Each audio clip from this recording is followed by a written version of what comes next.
अस्मत् श्री गुरुपर्यन्ता वन्दे गुरुपरम्परा। अपवित्रः पवित्रो वा सर्वावस्थान् गतोऽपि वा यत्स्मरेत् पुण्डरीकाक्षम् स बाह्याभ्यन्तरशुचिः। आवाहनम् नारायणं पद्मभवं वसिष्ठं शक्तिं च तत्पुत्रपराशरं च व्यासं सुखं गौडपदं महान्तं गोविन्दयोगेन्द्रमथास्य शिष्यम् श्रीशङ्कराचार्यमथास्य पद्मपादं च हस्तामलकं च शिष्यम् तं त्रोटकं वार्तिककारमन्यान् अस्मद्गुरुं सन्ततमानतोऽस्मि।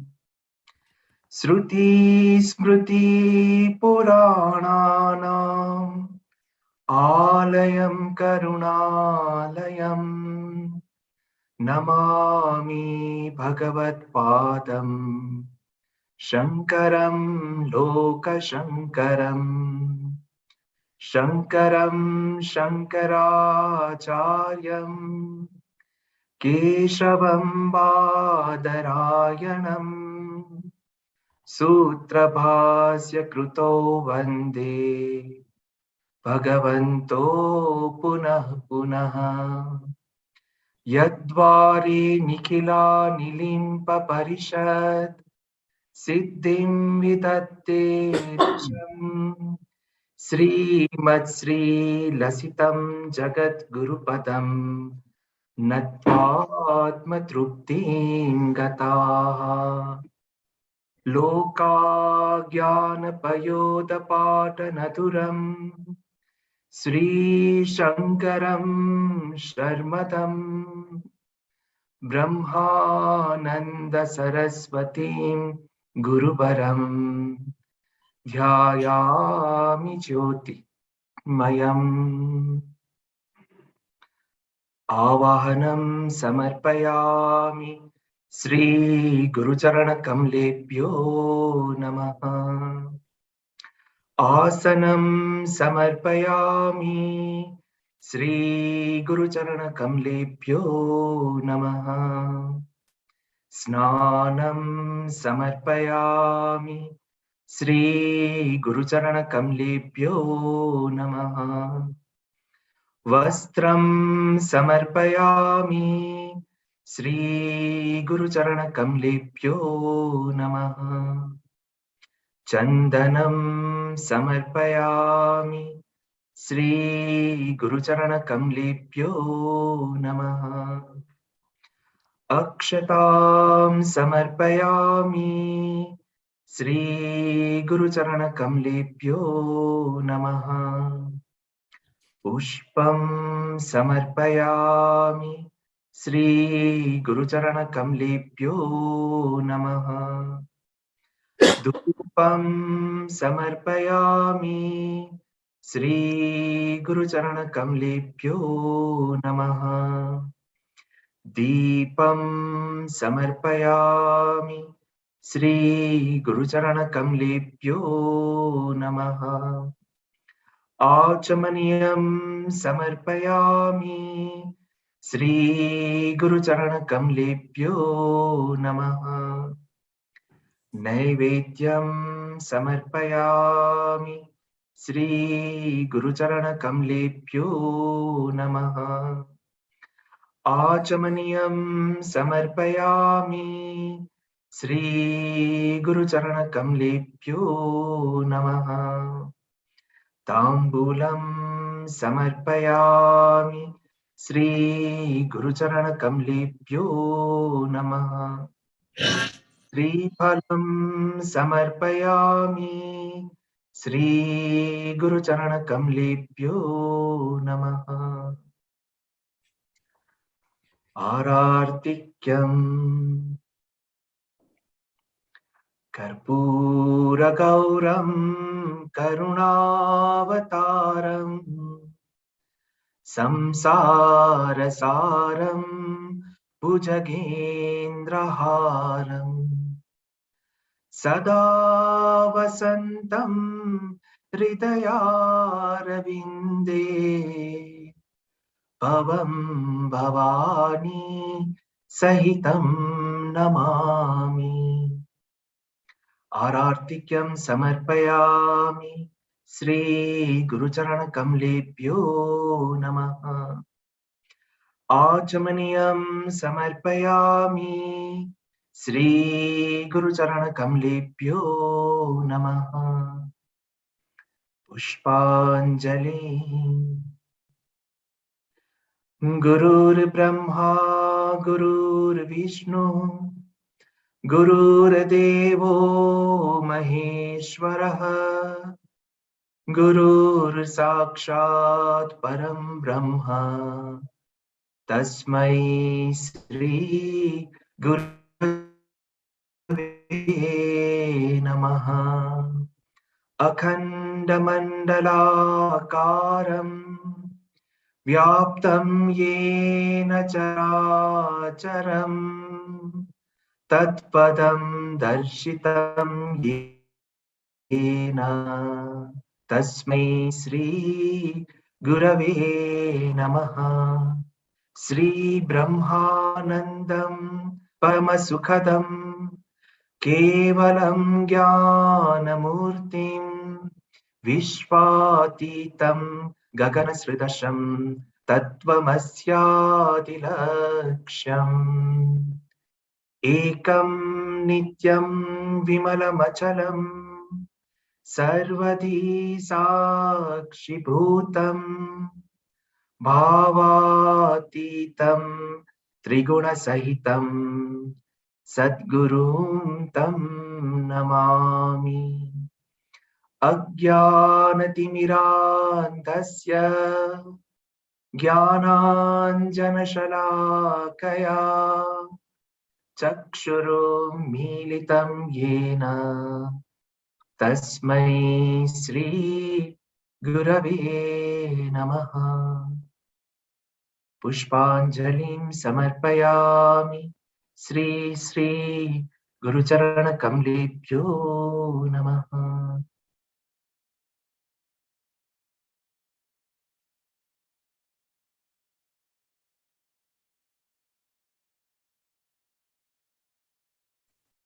जय गुरुदेव। Jai Gurudev, Namaste. So, good afternoon to everyone who are joined with us today. So, you all know that it was advertised 1 month before that we are going to organize a workshop on yoga therapy for health and wellness. And I think that yesterday it was confirmed to me that more than 500 people have registered. So today's, unfortunately, Honorable our President Madam, Professor Mrs. Rajita Kulkarni ji, Honorable Vice Chancellor could not join this program. We were supposed to inaugurate this workshop, but they are engaged somewhere, which is very, very important. So I, on behalf of Shri University and on behalf of the Department of Health and Wellness, extend warm welcome to all of you, and particularly today's guest speaker, Dr. Kastubideshkacharji. I welcome you, sir, in this virtual platform. I was thinking to invite you to the campus because this campus is also a worth-seeing campus, but time will come because this corona is not allowing. So I thought that it is better to organize this program on virtual mode. So warm welcome to you once again, sir, and all the participants who are joined in this. Actually speaking, the yoga has now popularized all over the world. Everyone knows this. For the last more than 38 years, I am associated in this field of yoga, and various ups and downs I have seen in this 38 years of life. I was a part and parcel of this UNESCO meet, which was held in Ethiopia, and wherein the yoga was considered to be the intangible heritage of India. And today, I am so happy, and I would say that we are all lucky that we have the guest speaker, Dr. Kastubideshkacharji today. He is having the background. Let me introduce a little bit about him. He is born and brought up in the atmosphere of yoga. If you have heard the name of Krishnamacharya Deshikacharji, then you will be able to understand, because he is Dr. Deshikacharji. He is belong to that lineage. We are lucky today that the kind consent, that he accepted our invitation, and I would like to say that the people like Kastubideshkacharji and Dr. Anand Bal Yogi ji, these two names are known in the world over. Because why this workshop, why these people were requested to deliver their wisdom, I would like to share with you that although yoga is popularized, but it is popularized only on the name of asana and pranayama. It is not popularized till date as a way of life. These two people who are totally devoted to this field, right from the childhood, and they are teaching to the people. They are trying their level best to present the pure and pristine aspect of yoga amongst the masses. A little bit introduction about Dr. Kastubideshkacharji. As I said, that he is having that lineage of a classical Vinyoga traditions of T. Krishnamacharya and Dr. T.K.V. Deshikacharya. He is an acclaimed yoga teacher, yoga therapist, healer, and spiritual leader. His objective include the sharing of the authentic teaching of yoga. If you go through this YouTubes, and if you put his name, sometime he is reciting the mantras, how to recite mantras that can be seen everywhere. He is trying his level best to reach the modern people. They view that they should learn authentic teaching of yoga, as well as he's building bridges between different healing modalities to promote physical, emotional, social, and spiritual health. Dr.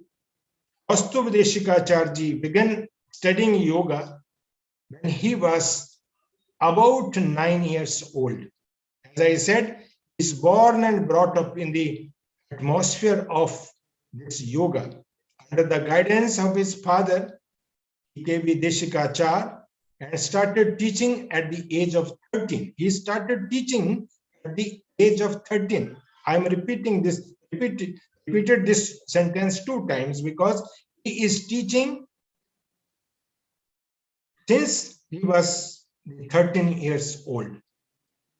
He is having membership of in India with various institutions, with various universities, not only in India, but also in abroad. At this moment, I asked him before this program, and he said that he is in Spain. He has completed just his conference. And so I was knowing that he may not be here in India, and that was true. So he is various institutions, he is advisor in Sri Sri University also. And he is a yoga therapy advisor to Platinum Hospitals, Mumbai also. He is advisor to be Yoga Studio, Norway.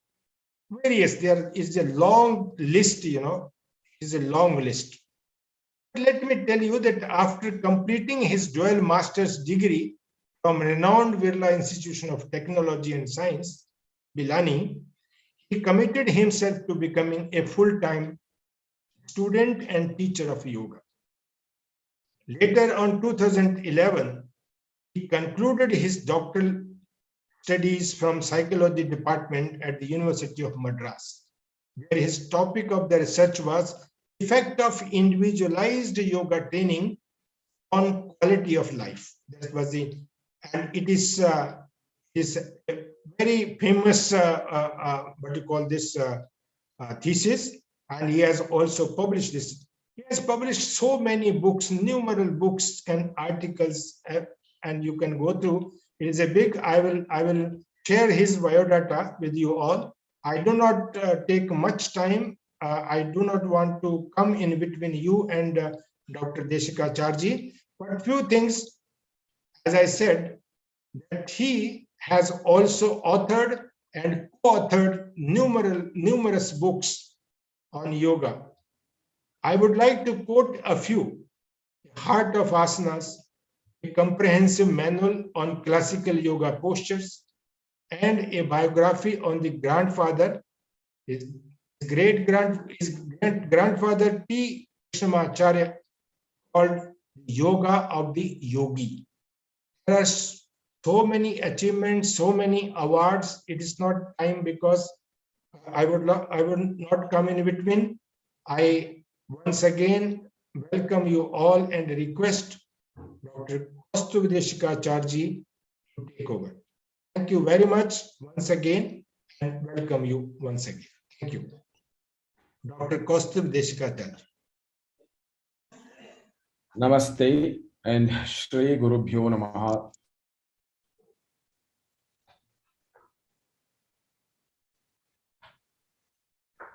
Lakshminath Samarambham Nathayamuna Madhyamam Asmadacharya Paryantam Vande Guru Paramparam Shri Sarvebhyo Gurubhyo Namo Namaha.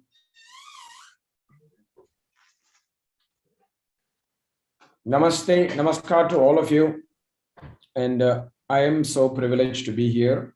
It's actually a great honor to be part of this wonderful conference organized by Sri Sri University, and Sharmaji, you have been very, very kind to introduce me with so many wonderful words. I hope one day I will be worthy of these words.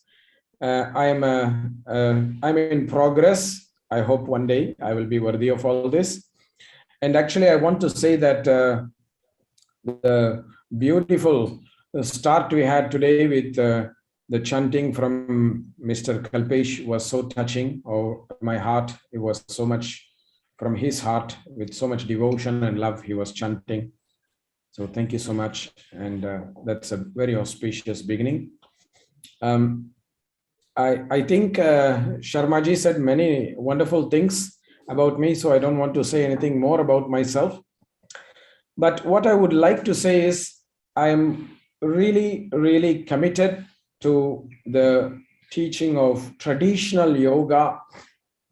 It is true that yoga is now popular all over the world. However, I have to say that the quality of yoga that is being taught around the world in many, many countries is not really very high. Many people have a very, very simplified yoga, not only into postures, but also into other things which are not necessarily yoga, like, there is a dog yoga and beer yoga and other things which are not really yoga.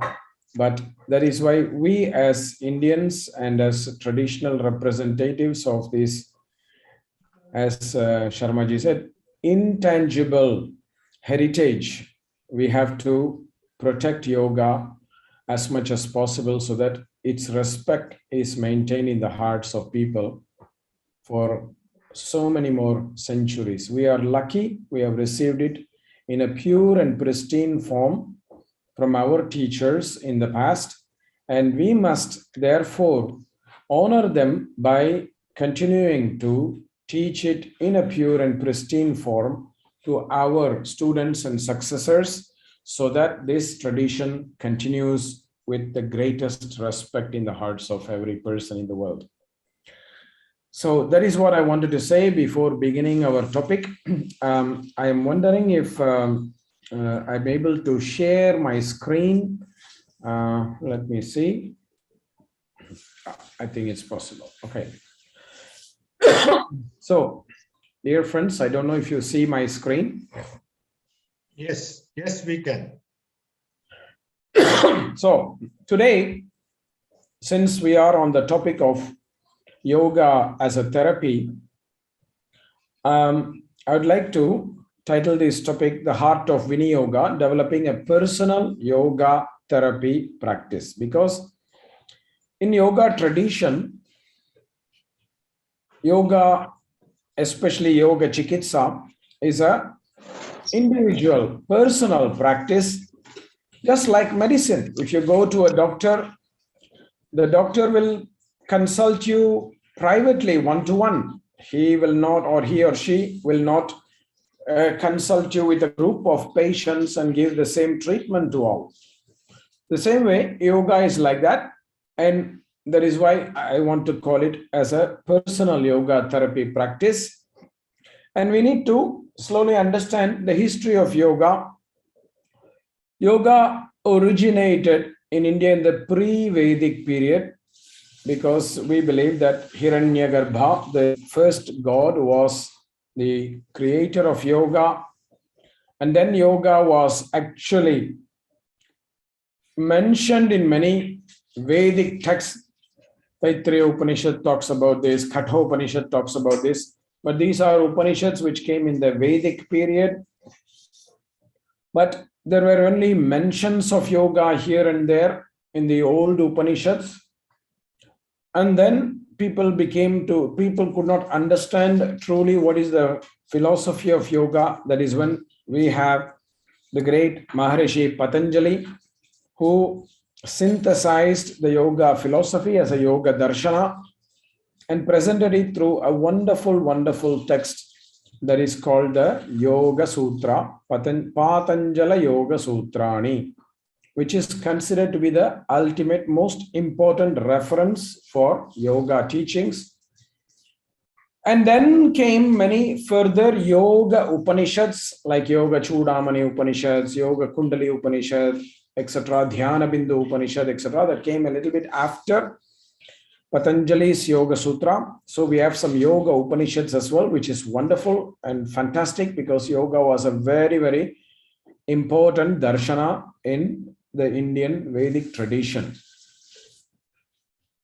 However, there is also another classification of texts that came, which were called the Hatha Yoga texts, which were part of the Natha Sampradaya, which was very strongly inspired and influenced by the Shaiva texts, especially coming from Kashmir and the northern Indian regions. And over a period of time, many people also started to have numerous commentaries on the Yoga Sutra throughout history. There are, starting from the great Veda Vyasa himself, who wrote the Vyasa Bhashya, to a much more recent works like Yoga Sudhakara, as well as Yoga Valli, etc., more modern commentaries. But there are hundreds of commentaries written on the Yoga Sutra because it is a very, very important text. And many of these present yoga as not only a spiritual tradition, but also as a therapeutic tradition. Because you must remember, my dear friends, in the old days, modern medicine did not exist. So they had to use traditional systems to keep themselves healthy. And yoga, Ayurveda, as well as Siddha medicine were part of the medical approach, the therapeutic approach that people used generally. And yoga was an important and integral part of yoga chikitsa. Yoga chikitsa or therapy is very, very old. It's not new. It is new maybe to the Western world, the modern world, but it is very old for the Indian history. And if you read many of these texts, you will see that there is three main original purposes of yoga. The first one is called the Sikshana Krama, which is basically to maintain overall good health. What we can say, this is the preventative aspect of yoga therapy, where if you keep yourself fit and healthy, not only in the body level, but also in the mind level, in the sensory level, etc., you will not have any obstacles to fulfill your dharma. In the Vedic tradition, my dear friends, we are born not for just eating, sleeping, and procreating. That is the job of animals. We are born for a higher purpose like dharma and moksha. And moksha is not achievable without first fulfilling dharma. That's why dharma is the first. Dharma, artha, kama, moksha are our purusharthas. So you cannot escape dharma and achieve moksha. Dharma must be fulfilled. To fulfill the dharma, we need to be healthy. That's why we had yoga for Shikshana Krama. However, it is not possible that we are always healthy because life is full of unexpected surprises. We may have some kind of illness from time to time. Some illness may be short term. Some illnesses may be long term. And this is where yoga was also used in therapy, that is called Chikitsa Krama. And I use the word healing particularly because many people associate therapy to a cure, therapy to a physiological structure normally. But Chikitsa is not only for the body, it is also for mind, it is also for emotions, it is also for our spirit. And it is also possible that the Chikitsa is not just for curing a disease, but also managing an illness. Some diseases may have no cure, but can be managed. This is what is called yapya, management of an illness. So Chikitsa is in that domain as well. Like, for example, diabetes cannot be cured, or I mean, technically it can be in a slow way, but it can be managed. Things like asthma, for example, can be managed. Blood pressure can be managed, etc. So they are all yapya in the treatment. And also yoga was therefore fulfilling our spiritual liberation. That is what is called Adhyatmika Krama, tools that assist us in coming out of the cycle of suffering and finding liberation, finding our full expression of full potential. That is where the tools of yoga are used for spiritual purposes, what is called Adhyatmika Krama. Then, when you see yoga as a therapy, because I've been asked to talk more specifically about yoga therapy, so I'm talking more about this. Yoga therapy has its origins in the Yoga Sutra itself. When you look at Yoga Sutra carefully, Patanjali talks about Vyadhi, Patanjali talks about Dukkha Nivarana, etc. And one of the purposes of Yoga Darshana is to come out of Dukkham or suffering, which itself shows that yoga was for therapeutic reasons. So it's not new, it's quite old, and Patanjali presents disease as an obstacle for spiritual transformation. Vyadhisthana samshaya pramada alasya avirati bhranti darshana alabdha bhumikatva anavastitatvani chitta vikshepas te antarayaha. Among the obstacles Patanjali presents for spiritual transformation, the first one he presents is Vyadhi, and a very important one. As we all know, when we have disease, we kind of focus more on the disease than on our spiritual evolution. So I think that is why Patanjali is addressing that right in the beginning itself. Many other texts also talk about the benefits of yoga tools in alleviating illnesses. When you look at texts like the Hatha Yoga Pradipika, they talk about how this asana and that asana will remove this disease and that disease. When you go to the second chapter about pranayama, you will see how pranayama, different pranayamas are beneficial for removing diseases that are coming from vata, diseases that are coming from pitta, etc.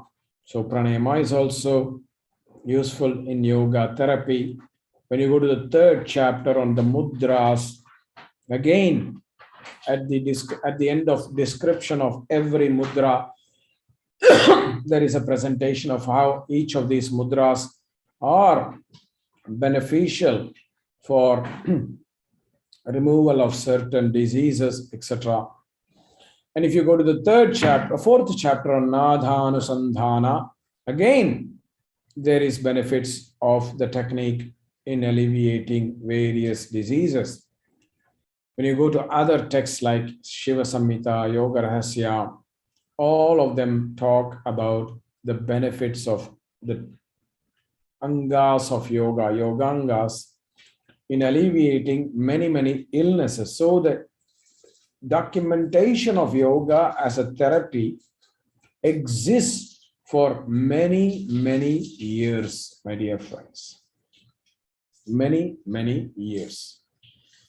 And the yoga chikitsa definition is quite an interesting definition that my father and we worked on.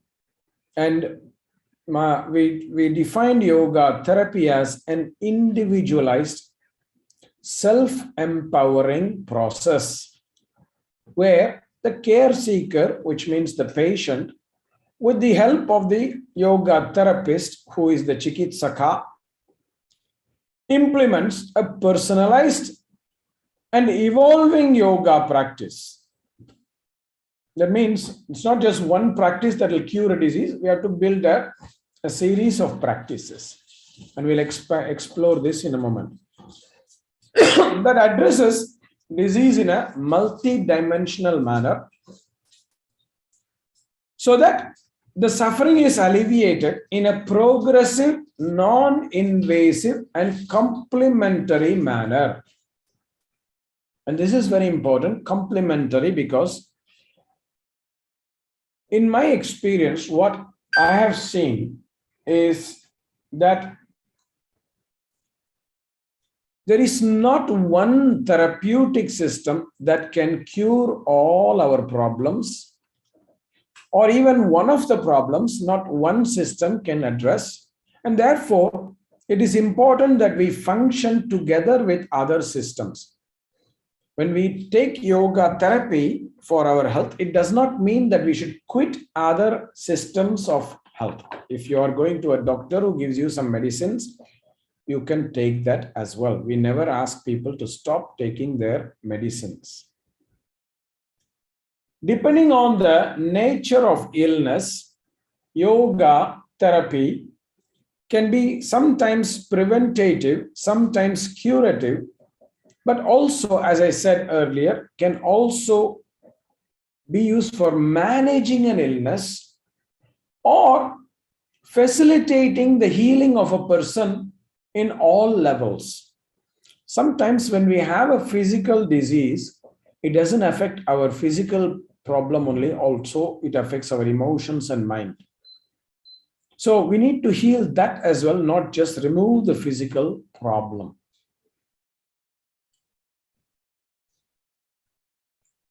Now,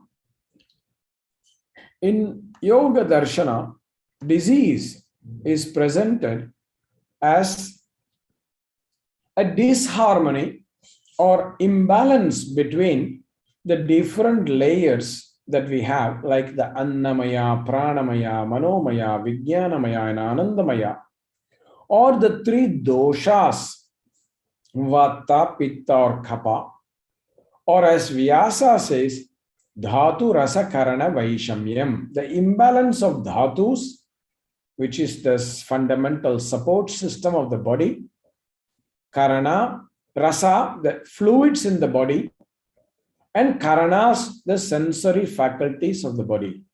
Any imbalance of these is called disease. Dhatu Rasa Karana Vaishamyam.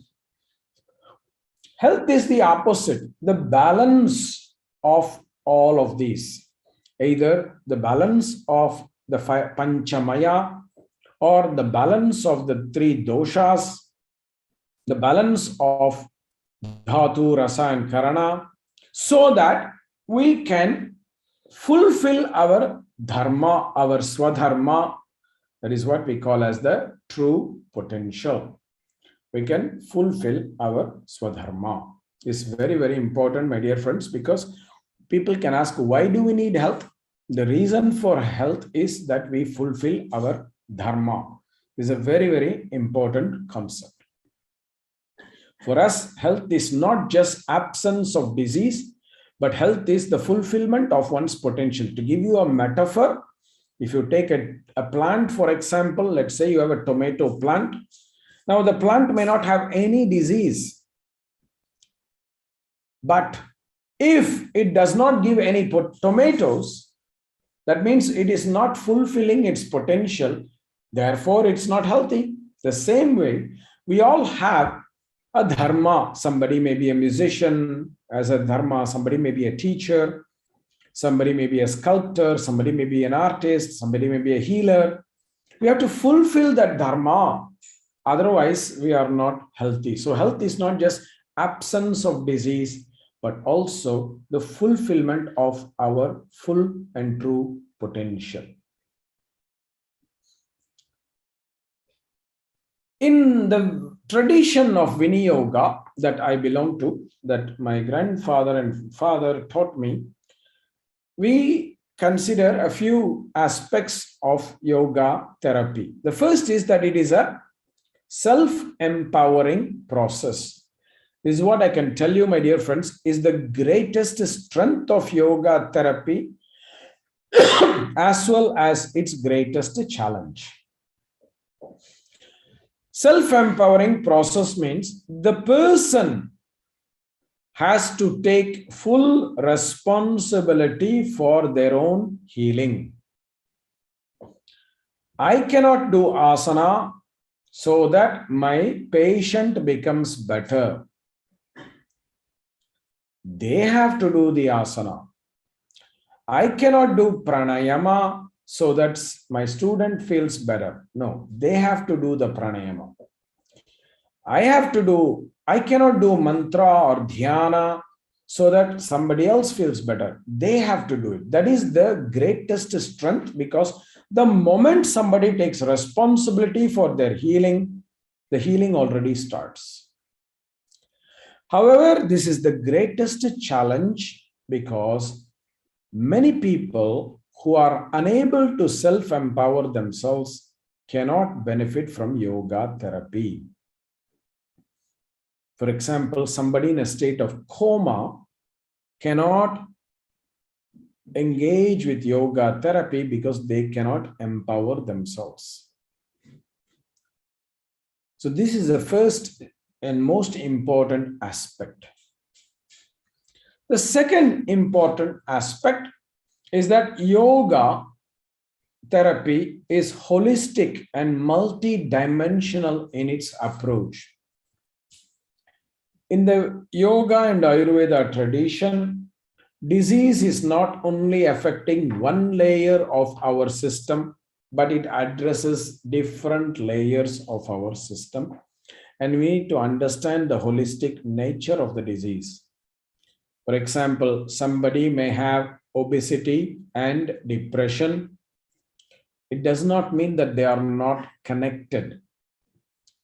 And the obesity could be the cause of depression, or the depression could be the cause of obesity. So we need to look at it in a holistic way rather than look at it as two separate things. Stress can cause ulcer. So you can't just look at ulcer as separate, stress as separate. So we need to look at things in a holistic way, that there are different layers of our system that contribute to each other, that support each other. And therefore, we need to take a holistic and multi-dimensional approach. And that will bring us to the context of individualization, because when we look at multi-dimensional or holistic approach, we know that each person is different. In fact, you take a same disease like obesity. In Ayurveda, it is called staulya. Staulya is defined differently for a Vata constitution person, Pitta constitution person, and a Kapha constitution person. What is obesity for one is not necessarily obesity for another. That's why this whole generalization of body mass index is completely not appropriate, because we are all not the same. Similarly, anidra, insomnia, is defined differently for a Vata dominant person, for a Pitta dominant person, for a Kapha dominant person, because generally speaking, Vata Prakriti persons will need lesser sleep in the night compared to a Kapha dominant person. So you cannot measure even a disease like insomnia in the same way. So disease is individualized, and therefore treatment should be individualized. You cannot have the same treatment for everybody. This is the beauty of yoga and Ayurveda, and this is what we need to think about. Another important thing about yoga therapy is non-invasive. When you go to surgery, surgery is an invasive procedure. When you go to massage therapy, it's an invasive procedure because somebody is moving your muscles for you. When you go to acupuncture, somebody is putting needles in your body. All these are invasive methods. Even in Ayurveda, we have invasive methods like bloodletting, like Shirodhara, massage, Neti, all these are invasive. In yoga, we are not using invasive approach, we are using a non-invasive approach. We are using our body's own resources, body, breath, mind, our voice, etc. For voice, for mantras, for example, so that we can influence the body to health. So the approach in yoga is generally non-invasive. It's also an evolving process, because what will happen in the therapy you will see is that people will come to treatment for one problem that is bothering them the most. But that does not mean that there is only one problem. That does not mean that there is only one problem. There could be multiple problems, and when one goes down, the other will show up. So we need to address the next one. So that's why we need to create an evolving process, and yoga is a slow treatment. Yoga is not quick like the vaccination or like antibiotics and things like that, which are very quick. Yoga is slow, so it takes time. So that's why we need to allow for yoga practices to evolve. So this is the salient features, my dear friends, which I will summarize once again. As you see, yoga is a self-empowering process where the care seeker is fully responsible for their healing. And it is done in a one-to-one setting as the treatment is individualized. And because of the holistic nature, we need to use multi-dimensional tools of yoga. Like I told you, one person may have obesity as the cause, depression as the effect. For them, we need to work on the body first so that depression is reduced. For another person, it could be the opposite. Depression may be the cause, obesity could be the effect. In that case, we have to work on the depression first so that obesity will reduce. So that's why we are using multi-dimensional tools, not just asana, but asana, pranayama, mantra, meditation, mudra, etc. It's very, very important. And because it is individualized, we need to adapt the tools to suit the individual and not try to adapt the individual to suit the tools. Some people are more flexible, some people are less flexible, some people have more time, some people have less time, etc. You will see this a bit later. And we need to respect context like age, occupation, ability, etc. of the individual. For example, a mother with one child has a little bit more time compared to maybe a mother with 4 or 5 children. She has to manage 5 children, she will have less time for herself. Whereas a mother with one child may have much more time.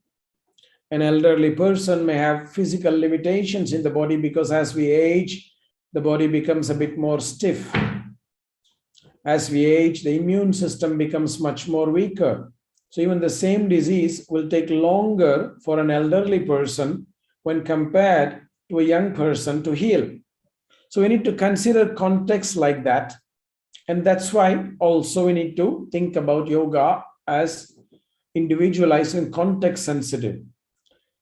Also, again, a reminder that yoga is not an instant solution. We can't expect very quick results with yoga. If it happens, embrace it happily. But if it doesn't happen, that's okay also. And yoga therapy should always try to bring us back to our dharma. And that is why I say earlier that the goal of yoga therapy is not just to remove our disease, but to help us evolve into our life potential. This is very, very important, my dear friends. Finally, we must also not forget that yoga is a complementary and collaborative system of healthcare. Whenever I do yoga therapy for my students, I'm always encouraging them to seek or continue other forms of healing paradigms like Western medicine or psychotherapy or Ayurveda or Siddha, whatever they feel is most appropriate for them. I allow them to make the choice because it is an individual responsibility. There is a framework that is presented by the great Maharishi Patanjali in the 2nd chapter of the Yoga Sutra on the model of yoga therapy. First and foremost, Patanjali is saying that we need to identify and accept the symptoms of disease. That step, he calls it Heyam. Heyam Dukkham Anagatam. If we don't accept that we have a disease or a problem, we will never seek treatment. And in yoga philosophy, the heyam, the symptoms are not random. They always have a cause. That cause is called hetu. So the second step is identifying and establishing the causes and accepting the causes. Sometimes the cause may be immediate, sometimes the cause may be much earlier that has created this problem.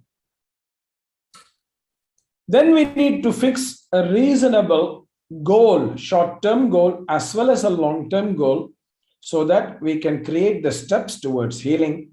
And finally, we discover the tools for healing. We choose the tools for healing, and that is called upayam. Heyam, hetu, hanam, and upayam are the 4 steps which Patanjali presents in the 2nd chapter to deal with the diseases. Now, what are the heyam, the symptoms? Patanjali presents many symptoms that we can observe, which are signs that we are in disease. He says that we can see the symptoms through dukkham, which is suffering, emotional suffering, daurmanasya, pessimism, a mind that is always negative, a mind that is in fear.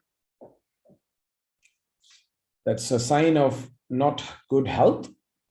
Angamejayatva, physiological imbalances like fever, high blood pressure, ulcers, dry skin, etc. Disturbances in the breathing pattern, shwasa, prashwasa. These are 4 main symptoms that Patanjali presents in the sutra. Dukkha daurmanasya angamejayatva shwasa prashwasaha vikshepa sahabhuvaha. Again, these can manifest in further forms through disease. A collection of symptoms is usually a disease. Sthana, mental stagnation, like sometimes people get stuck in a mental victim role. This is a psychological disease, a psychological problem. Samshaya, confusion, doubts, lack of clarity. We don't know what to do in life. Should we go this way? Should we go that way? We are not clear about our dharma. We are not clear about many things in life. Pramada, hasty behavior. We do things in a rush. We don't carefully think and do things. We don't carefully reflect and do. We don't meditate and do. We just do everything in a hurry. Alasya, laziness, and usually alasya and pramada go hand in hand. We are lazy and therefore we become pramada towards the end. Many times students in a university or a school, which I've done myself when I was a young boy in the university in Pilani, we are lazy. And so we don't do the homework or the thesis till the last minute. And then we do it in a hurry and then we don't get good marks and the professors are not happy. So usually alasya and pramada sometimes go hand in hand. Alasya means laziness. Avirati is excessive attachment, things like addictions. Many people are addicted to smoking, to drinking, to gambling, etc. Many things which are not necessarily appropriate. Bhranti darshana, living in false realities, in delusions. Alabdha bhumikatva, lack of perseverance. One day we are disciplined, one day we are not.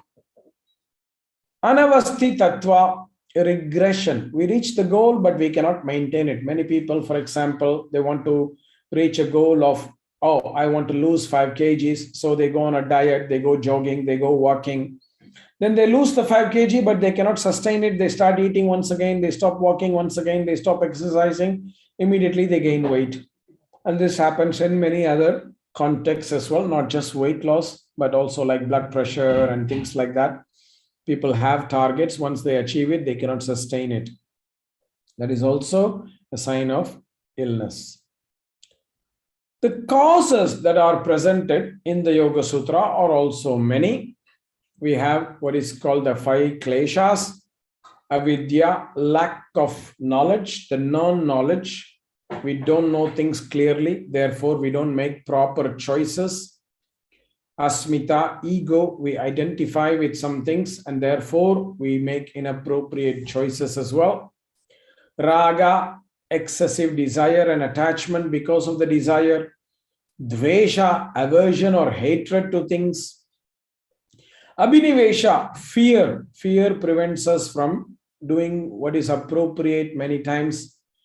Fear does not allow us to make right choices and therefore we suffer. But also Patanjali presents few more causes of disease.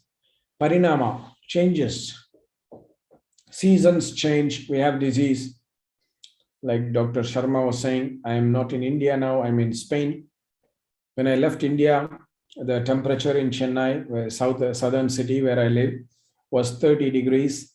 And I come to Spain, it is 12 degrees, so about 18-degree difference. So the change, the body cannot manage.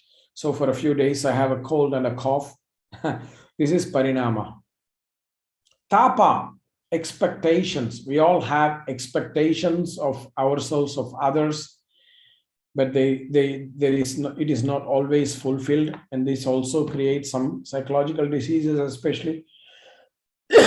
Then samskara, habits. We are used to certain things and that creates disease. South Indians are used to rice. North Indians are used to wheat. So maybe North Indians can get gluten intolerances or gluten related illnesses. South Indians can get rice related illnesses like diabetes and things like that. So it's very, very fascinating that there is also samskara dukkha. Ayukta ahara, ayukta vihara, inappropriate diet, inappropriate lifestyle. Sometimes we don't eat what is healthy. Sometimes we don't live a healthy lifestyle. That is also cause of illness. Asat sangha, many times this happens when we are young, but also when we are older. We choose company of inappropriate people, like what is called peer pressure. Young boys and girls, they start drinking and smoking because they want to join a group and then they get disease. This is asat sangha. Gunavritti virodha, disturbance of the gunas. Sometimes there is imbalances of the gunas that happens. That is also a cause of disease. Prajna aparadha, the last one, which is our own responsibility. We know, but we still make the mistake. We know, but we still make the mistake.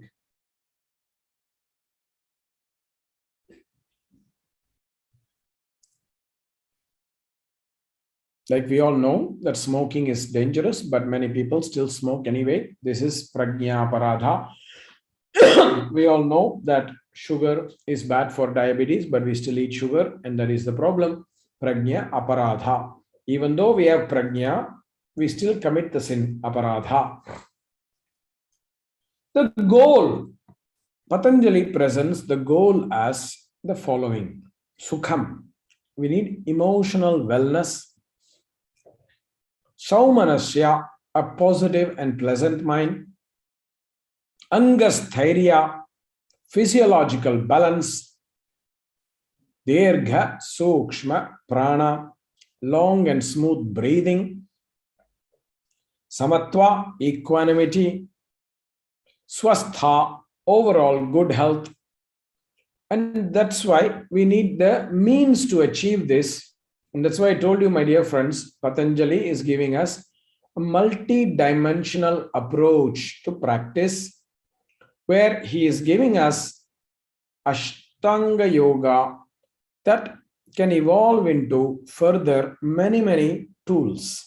So the tools of yoga therapy include social disciplines like the yamas, ahimsa, satyam, asteyam, brahmacharyam, aparigraha, niyama, shaucha, santosha, tapaswadhyaya, ishvara pranidhana. They are also the tools of healing. Asana, practice of postures with conscious regulation of breathing. Pranayama, conscious regulation of breathing. Pratyahara, discipline of senses. Dharana, Dhyanam, and Samadhi together can be called as the meditation process. But also in our yoga, there is mudras and bandhas, which are advanced pranayama techniques. Nyasas, that are hand gestures.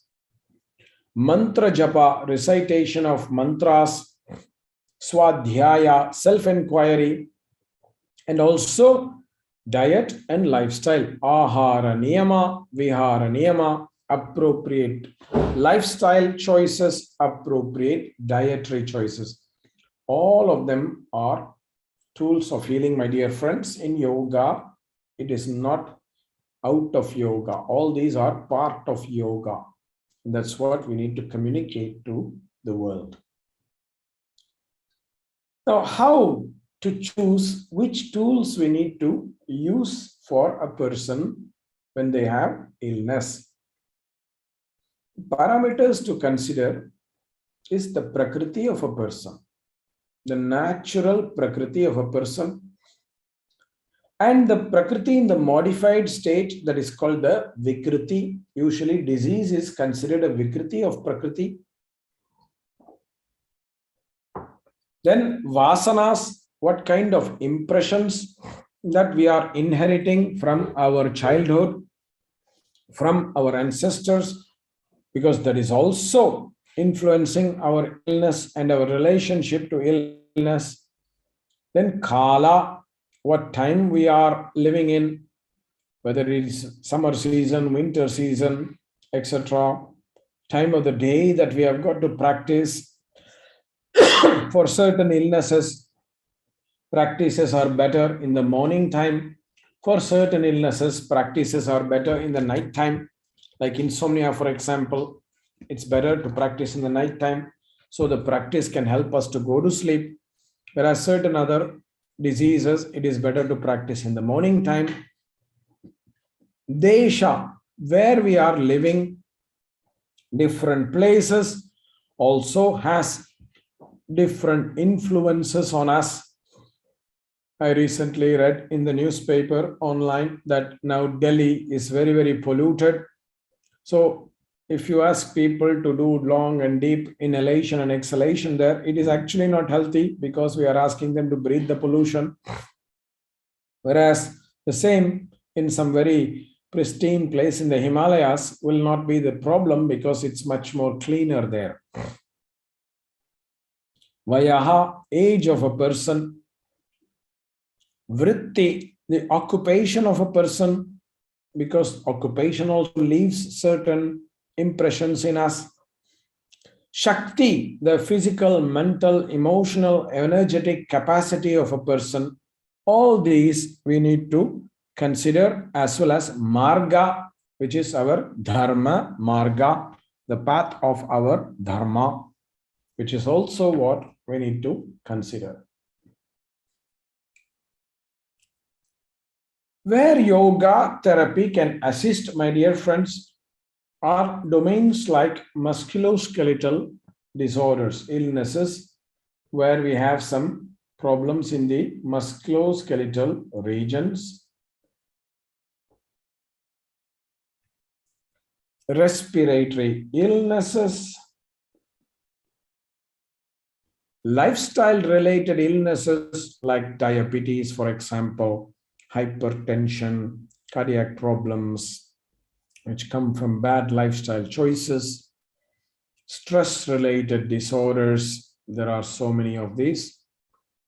All stages of pregnancy. I know pregnancy is not an illness, but pregnancy can create complications for the woman, like back pain, for example, insomnia, for example. It can create certain challenges, and there also yoga therapy can assist, but also in ease of birthing. Many students who I have had very easy deliveries when they have practiced yoga during pregnancy. Post-surgery, many people come to yoga for rejuvenation after the surgery. This is also a good moment to engage with yoga therapy. For example, cancer has no treatment from yoga. However, a person who goes through cancer surgery can come after that for rehabilitation and rejuvenation. And also some kind of mental conditions like depression, anxiety can be alleviated to certain degree with yoga. That's why I put certain kinds, not all mental conditions, but certain kinds. Where yoga cannot help, yoga therapy cannot help. And this also is something that we need to accept. In communicable and infectious diseases, yoga cannot prevent corona from transmitting, for example, but it can help a person improve their immunity system so that maybe corona cannot affect them so badly. Virus transmissions cannot be prevented from yoga as a therapy.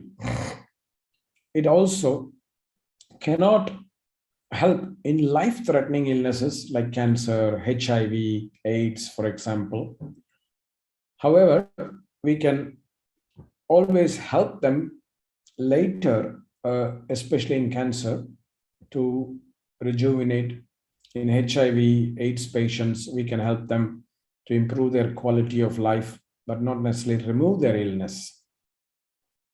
In certain irreversible illnesses like Alzheimer's disease, amnesia, etc., Parkinson's disorders, etc., it's very difficult, but still we can assist them to some degree. And very severe mental and emotional disorders like very, very heavy depression or mental retardation, for example, all those kind of problems, it's impossible to remove through yoga therapy alone. And also conditions where care seeker is not able to empower themselves. I gave you an example earlier about a person in coma. A person in coma really cannot be helped through yoga therapy. We have to wait for the person to come out of coma. So there are illnesses like that. For example, if a person has had a very, very severe accident, that they become immobile, or stroke, and they have a stroke and they become immobile, it is very difficult for the person to empower themselves. So we need to wait for them to recover to some degree where they can empower themselves before we can use yoga to help them. In order to fulfill all this, we need to develop certain competencies in the yoga therapist. And this is where I really request Dr. Sharma to take this seriously and implement it in the college so that yoga therapy has a very strong and good foundation in the future.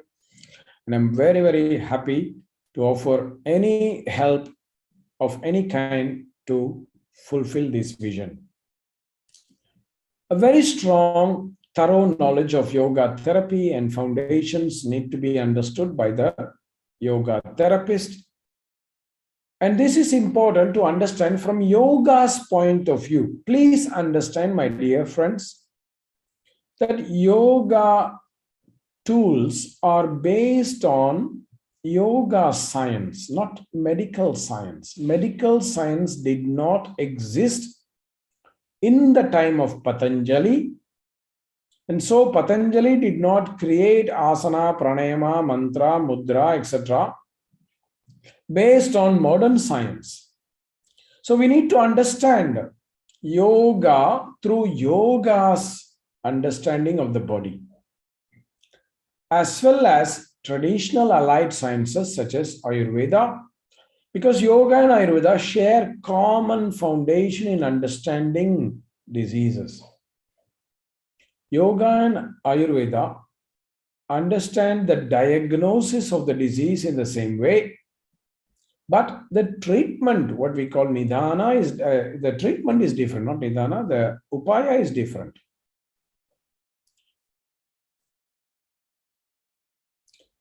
since we are living in the modern era, some biomedical and psychological systems are also important to be aware of, so that we can understand that as well when persons communicate in the modern language their problem.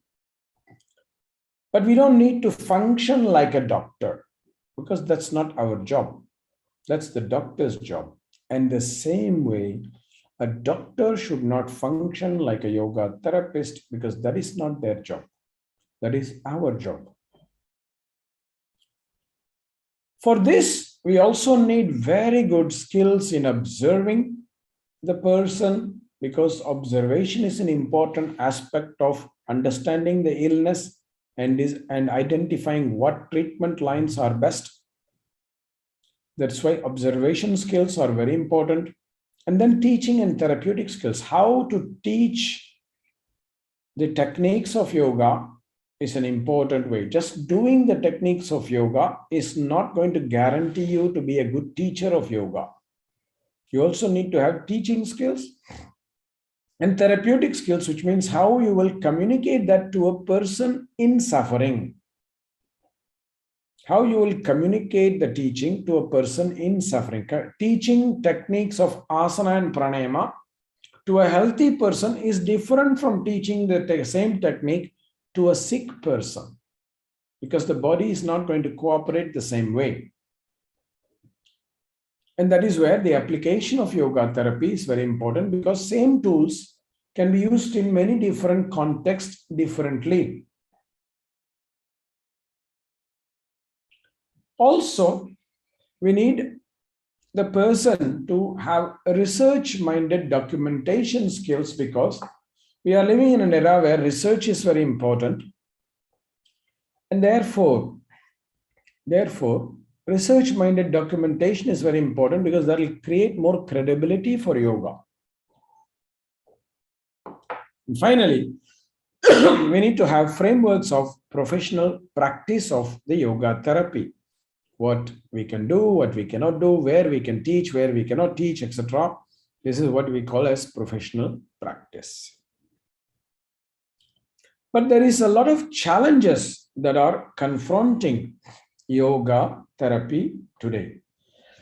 The first and foremost problem is inconsistencies in the definitions of yoga, as a therapy, the inconsistencies in the frameworks and practices of yoga, because every tradition is doing things differently, and this confuses people a lot.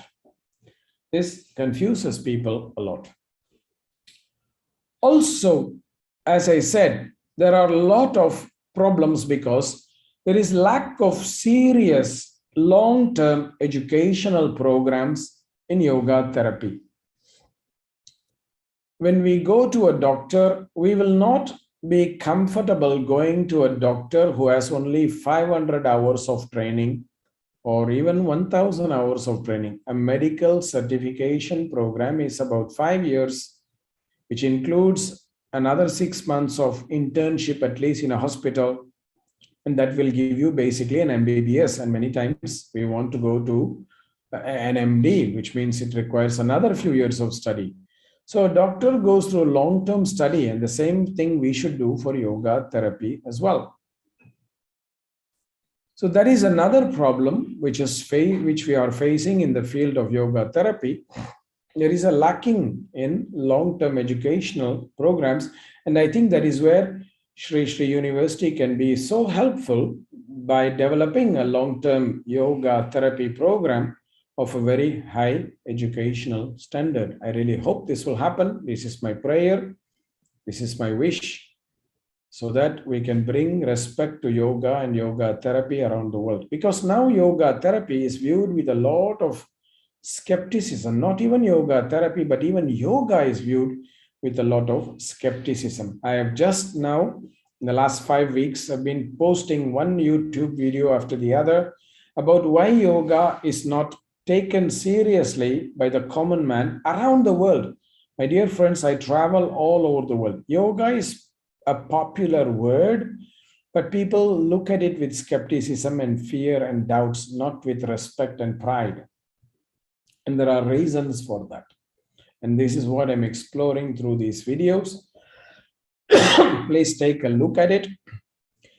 And most yoga therapy now is offered through group sessions rather than in a one-to-one setting. And that is also part of the problem, because yoga therapy has to be done in a one-to-one setting because disease is very individual. Many people, even with the same illness, will not respond to the same treatment. And many people with the one illness will also have other illnesses that are unique. Somebody may have obesity with diabetes, somebody may have obesity with hypertension, somebody may have obesity with depression, somebody may have obesity with osteoporosis. Each one is different. So we have to do yoga therapy in one-to-one setting, but unfortunately, there is a lot of people who are doing it only through group classes. And we also need to understand that there is some challenges in doing research in yoga therapy, because yoga therapy, because of its personalized approach, it is difficult to conduct evidence-based research because it is not the same as a medical treatment where you put the same pill for everybody and measure. And that is the problem. And lastly, yoga therapy, as I said in the very beginning, is a self-empowering process. So the person needs to take responsibility for the health. But unfortunately, we are living in a time where people like to be more lazy than healthy. And that is why they want somebody else to fix their problem. And that is another challenge for yoga as a therapy. And we need to find intelligent solutions to address all of these challenges so that yoga therapy can have a long and bright future. Namaste, my dear friends. Thank you very much, Dr. Kaustubji. And now, if you are having some questions, you may write in the chat, or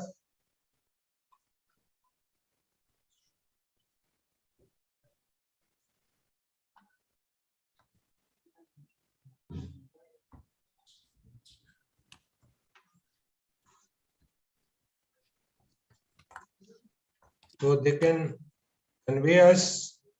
Those who are not connected here, they can also convey us the questions. The questions can be asked.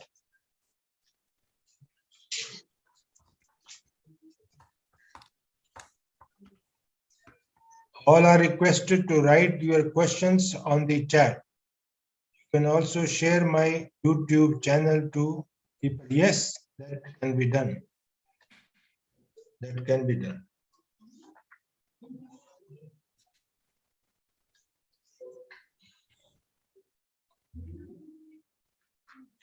So far, there's no question.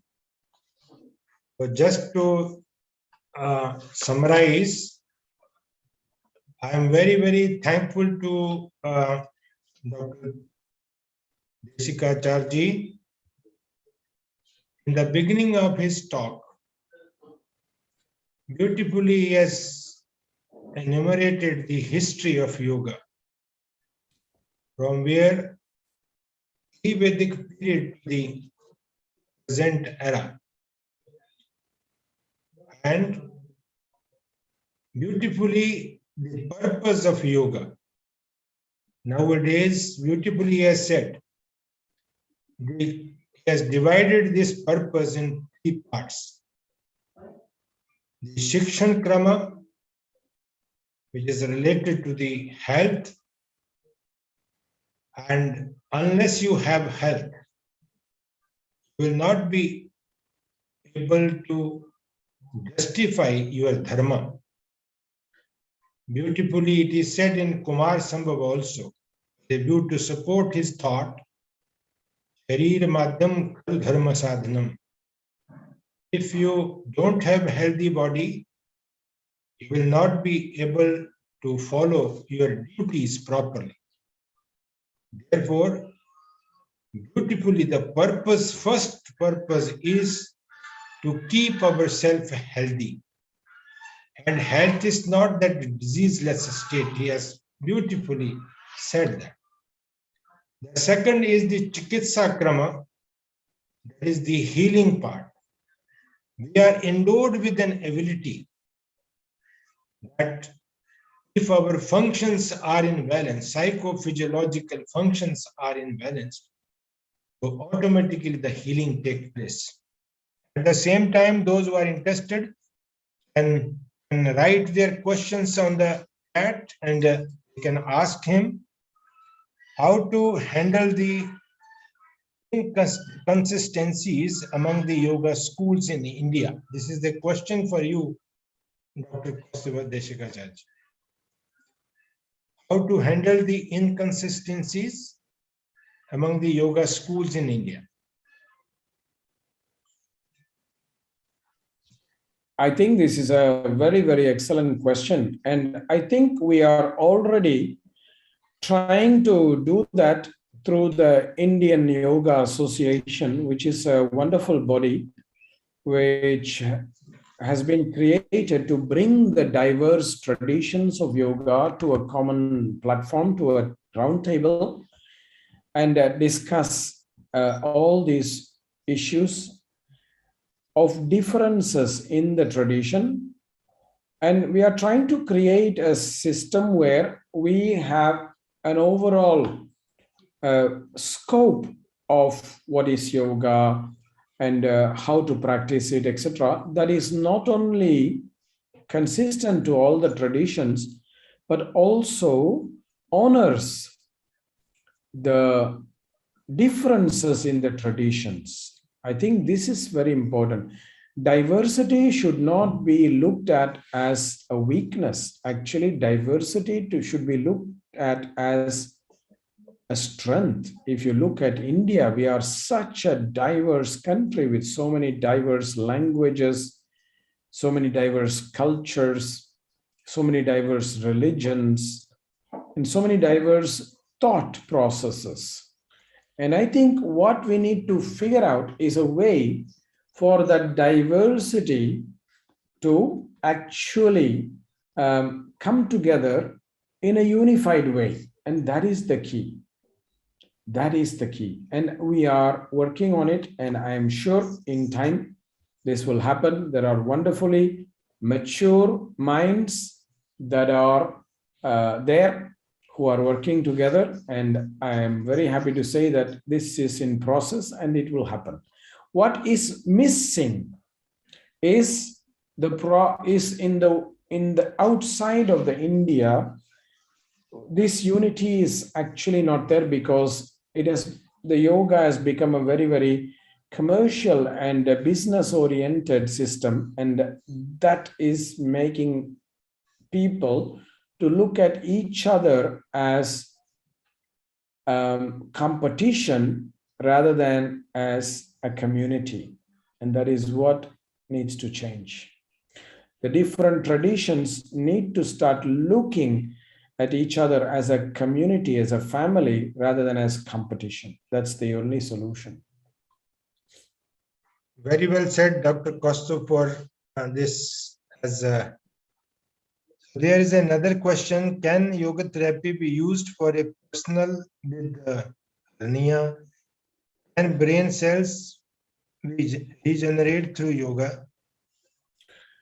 Can yoga therapy used for a person with hernia? The answer is yes. We have taught many students with hernia and they have improved quite a bit. So the answer is yes. And brain cells will regenerate on its own because cells are always regenerating themselves. Yoga can make that regeneration more healthy. That's all it can happen because regeneration of cells is always happening. We are creating new cells all the time. We are not stuck with the same cell. And yoga can make it more healthy. Yes. There's our research scholar Sudipta Saha. She writes that what is the first thing we should concentrate on when someone comes for any illness, on Prakriti or that person, or try to find out the source of that illness? My first approach is always to connect with the patient from a heart to heart level, so that we can have empathy to understand what is their most important priority and what is it that will bring their suffering less. For some people, they need reassuring words. For some people, they need vitalizing practices. For some people, they may need meditation, etc. So to find that which will actually help them to feel better is the first thing I look for. Prakriti, source of illness, and other things come later, because that is not necessarily always the most important thing. The most important thing is that people feel better, especially when they are sick. And that is what we need to, because remember, our goal is to motivate them to practice. Then they will not practice unless they are feeling well, feeling heard, and feeling respected. And that is the most important thing. It's to hear the person. Nirmana chittani asmita matra. To make that heart-to-heart connection, so that we can understand with empathy and clarity what is it that the person needs the most. All other things are secondary. Yes, very well said. Any other question? Pushpa Krishna Swami. When Westerners translate asana names, they mistranslate and create wrong name for asana. This should be stopped by standardizing the names of asana. Well, even in India, we don't have the standardized names for the asana. Some people call it Pavan Muktasana, some people call it Apanasana. Some people call Bhagirathasana, some people call Tadasana. We have inconsistency even in our own tradition. But I understand the question of translating the name of the asana into like cow position, dog position, cat position, etc. And I think that is something that we should not worry about too much, especially if it is for the students of yoga. But teachers of yoga should correctly pronounce the name of the yoga. But for the students of yoga, it is not necessary, because even if you take Western medicine, when it comes to countries like India, there is a name change. Like in Europe, it is AstraZeneca, whereas in India, it is COVID Shield. So that's not really the important thing. The important thing is for teachers who represent yoga, the naming should be known correctly. That is important.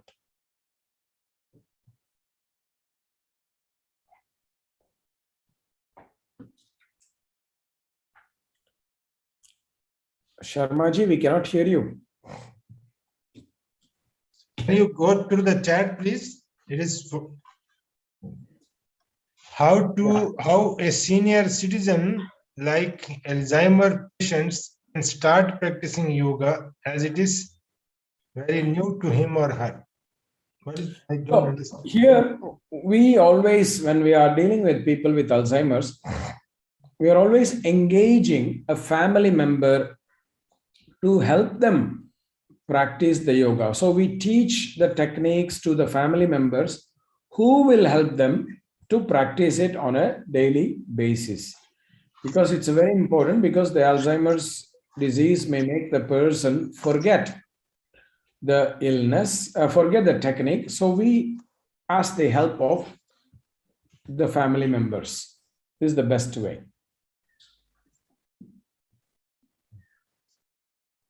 Dr. Manishwar Rai, hearty thanks to Professor Deshika Acharya to share the yoga evolution and its impact on the health. Thanks to the member of the organizing team under the mentorship of Professor Sharma. Thank you very much, Dr. Manishwar Rai ji. Dr. Manishwar Rai ji was working with us in our computer department, in science department. Now he is working in Punjab somewhere. Thank you very much, Dr. Manishwar Rai ji, for your comment. Thank you, sir. Thank you. Anything else? So I was talking that beautifully the purpose of yoga therapy or purpose of yoga, not therapy as yoga, beautifully, because it is I think that I'm also in the 38 years in this field. But first time the systematical presentation that how to deal with this subject.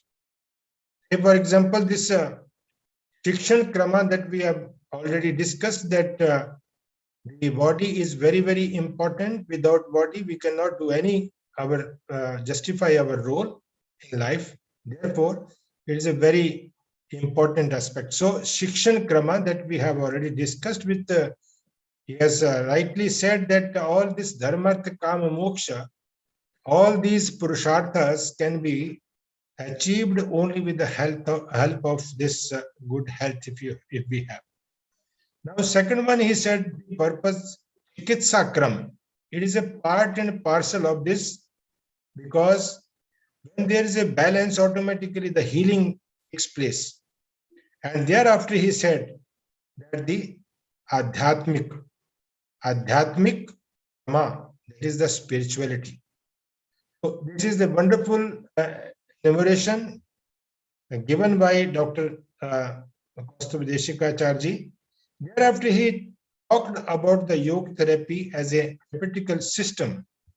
He said that today, whatever the allopathy or conventional method of medical science, these methods were not available during that time when Maharishi Patanjali and other our ancient masters, they have documented certain things on the basis of their own concrete experiences. He has given the example of Maharishi Patanjali, wherein he quoted that these obstacles and the what you call the yoga, many other texts. He has taken the name of Hadi Yoga Pradipika during that time. He has mentioned that in the first chapter it is given something this, in the second chapter, in the third chapter, and also in the last chapter, that is Nada Anusandhan. He has given each and every aspect. Thereafter, he has given the definition, which is very, very important, because this definition is gives us the holistic vision of our health. And that is what is Dhatu Ras Karana Vaishamyam. It is called, what we call disease. Disease, what is disease? It is a disease. Whenever there is an imbalance in this Dhatu Ras Karana, it is called disease. When there is a balance, it is called health. This is what beautifully in Sutra Sthan, also with a view to support his view. Beautifully, it is said in Shushruta Samhita, particularly in Sutra Sthan, Samadosha, Samagni, Samadhatu, Malkriya, Sannatmindriya Mana Swast. So it is to be understood that our thought, our Indian thought, is a holistic thought. We do not believe in piecemeal approach. So we do not divide man in watertight compartments. We consider man as a whole, encompassing body, mind, and spirit. So he has beautifully given us the idea of what is disease and what is health. So that is very, very important. Then for this yoga therapy, he said, if the person is not ready to self-empowering process, that is a very, very important. If the person is not ready, then no one can help him or her. Therefore, the self-empowering process that is to be adopted. Self-responsibility is to be seen. or self-direction, you can say. Beautifully, he has said this, and it is heartening for me, because it is beautifully, even in the psychologist, this Bandura, he has made this when he says that this is a self-direction. Without this self-direction, we cannot move a bit, and therefore self-direction should be there. And a simple example can be given, that when you sit in the rickshaw or in any car, you do not say to the driver that let us go where this road is going. No. You have to tell him the destiny where you want to go. So first of all, we have to decide as our own, and then only the things can help us. So it is a very beautiful thought he has given to us. So many things he has given, and he has said that this holistic and multi-dimensional aspect approach of this yoga is to be taken into consideration, individualized. Very beautifully, he has narrated that each one of us is having a different constitution and different temperament, and accordingly, if we make use of this what you call the yoga, then it will be food or whatever. As he beautifully said that yoga and Ayurveda both are the sister science. I would like to add also the astrology, because this astrology, yoga, and these three sciences are said to be the sister sciences. Beautifully, because if you have to make a Brahmi Grit, then you have to go to the astrologer to take the Guru Pushamrit Yoga, and then only you have to do certain Kriya, and then only you have to do this. A Brahmi Grit can be made up of.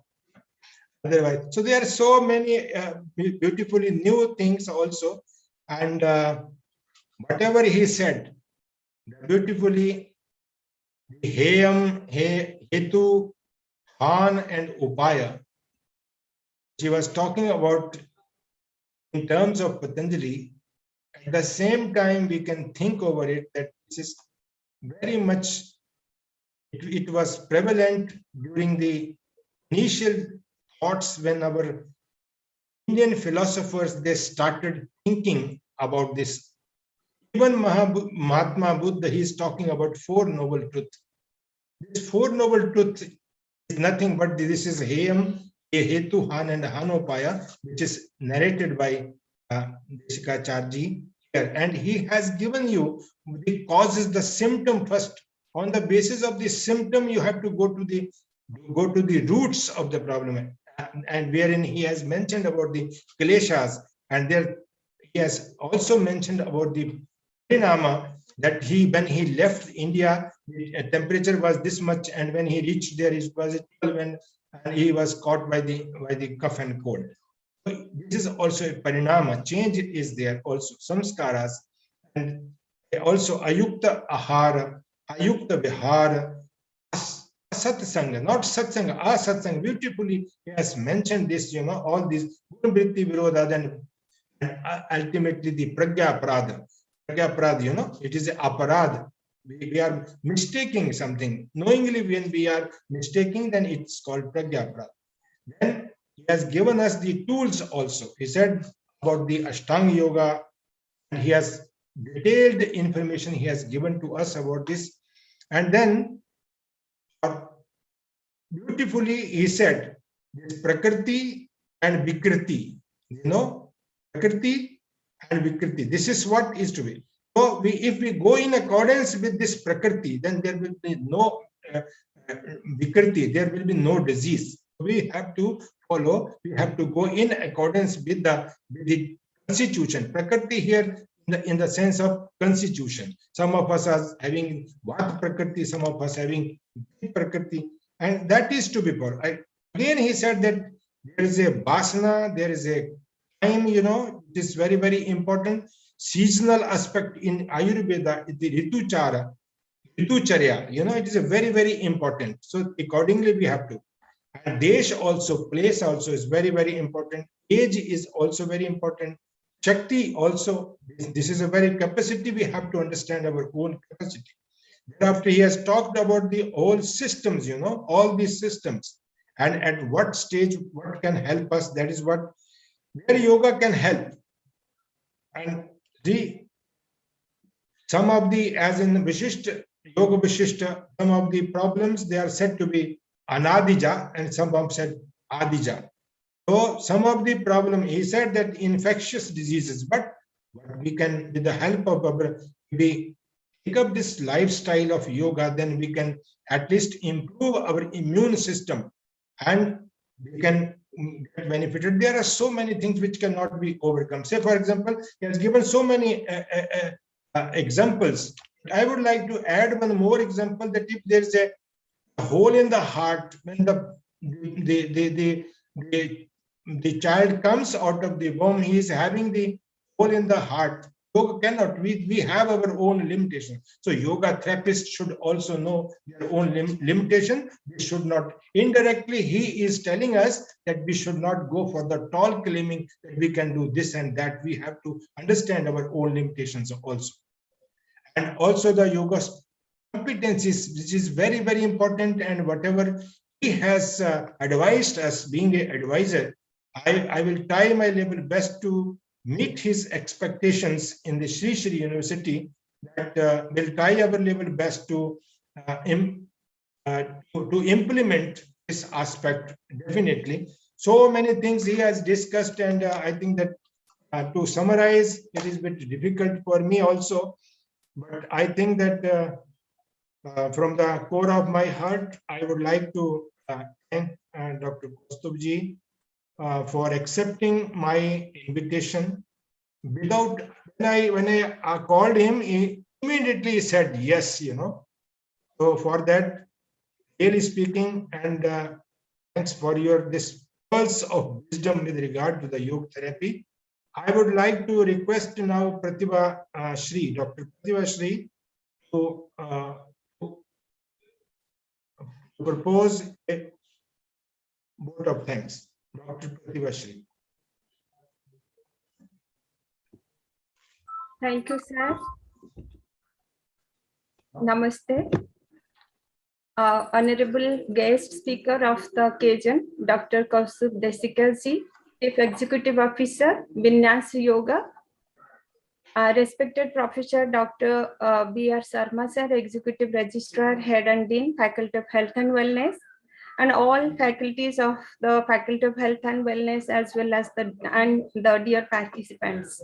Jai Gurudev, I feel privileged to propose the vote of thanks on the August inaugural session of this national workshop on yoga therapy for health and wellness, commencing today, which is going to equip the participants with a comprehensive ability on different dimensions of yoga, the unique part of Indian philosophy, with the objective of inducing, inducting the quality and standards to the practice of yoga. I extend my most sincere thanks to Dr. Kaustubh Desikarji, Chief Executive Officer, Vinyas Yoga, for his constant effort to spread the therapeutic aspect of yoga, and his wonderful presentation where our Sarma sir has mentioned and summarized the important points, and which are completely, sometimes also we can say, is very important points for all of us. And I extend my heartfelt thanks to Professor B.R. Sarma sir, Health and Wellness, for his potential support and guidance to launch such a program. And all the faculty is of the health and wellness, they have really worked hard to make it possible. Last but not the least, on behalf of the Faculty of Health and Wellness, Sri Sri University, I extend my thanks to many other supporting staff of the different departments, without whose support such programs could not have been dreamed of. Once again, thanks to all for giving me this privileged opportunity. Jai Gurudev, Jai Hind. Namaste. Thank you very much, Shivaji. Namaste. So once again, I would like to thank you, and my thank you is reaching to Spain now. Thank you, sir. Namaste. Thank you so much. Thank you. Namaste. Namaste.